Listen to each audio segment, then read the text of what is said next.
मॉडिसनेंस Newton का second law. Newton का second law क्या कहता है कि न्यूटन ने कहा था कि यदि हम किसी ऑब्जेक्ट पर फोर्स लगाते हैं तो जो फोर्स होता है वह एक्सीलरेशन के डायरेक्ट प्रोपोर्शन में होगा। जितना तुम फोर्स लगाओगे उस अनुपात में एक्सीलरेशन जनरेट होगा, और जिस अनुपात में एक्सीलरेशन जनरेट करना होगा उस अनुपात में फोर्स लगाने की आवश्यकता होती है।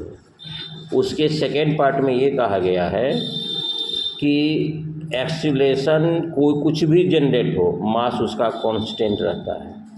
तो एक्सीलरेशन और मास में इन्वर्स कॉन्वर्स का प्रोपोर्शन होता है, इनडायरेक्ट प्रोपोर्शन होता है।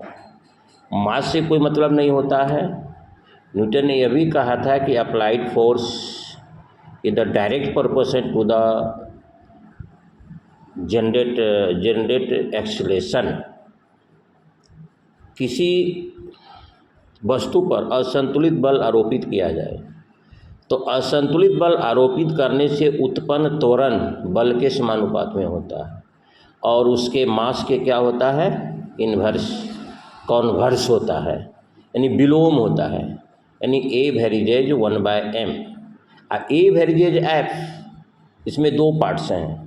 न्यूटन के सेकेंड लॉ में दो पार्ट्स हैं कि अप्लाइड फोर्स इज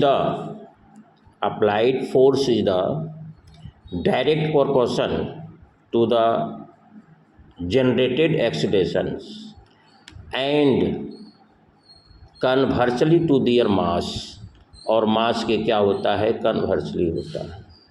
इससे हम लोग बल का भी obtain the definition of the force from the second law, जिसको कि हम लोग F बराबर ma के नाम से जानते हैं। F हो गया फोर्स, A हो गया एक्सीलरेशन, m हो गया मास। तो न्यूटन ने अपने सेकेंड लॉ में कभी काल परीक्षा में देता है कि प्रूव दैट F बराबर ma, या find the algebraic expression for the force from the second law of the Newton's. इस तरह से प्रश्न पूछे जाते हैं। तो फोर्स का एसआई यूनिट आपका न्यूटन होता है, और उसी प्रकार मोमेंटम है। अगर फोर्स वेलोसिटी बढ़ाएंगे तो मोमेंटम बढ़ेगा, और वेलोसिटी घटाएंगे तो मोमेंटम घटेगा। तो कह रहा है when the force act on the body the momentum of the body the change, the larger the force the greater will be the change in the momentum। this is summarized in the Newton's second law। इसमें इसको second law में परिभाषित किया गया है। the rate of change of the momentum is directly proportional to the net force acting on the body and the change take the places F varies triangle P but upon triangle T।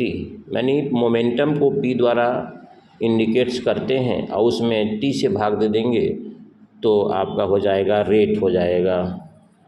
तो derivation of F बराबर ma, consider the body having the initial momentum P1 let ई the momentum change P2।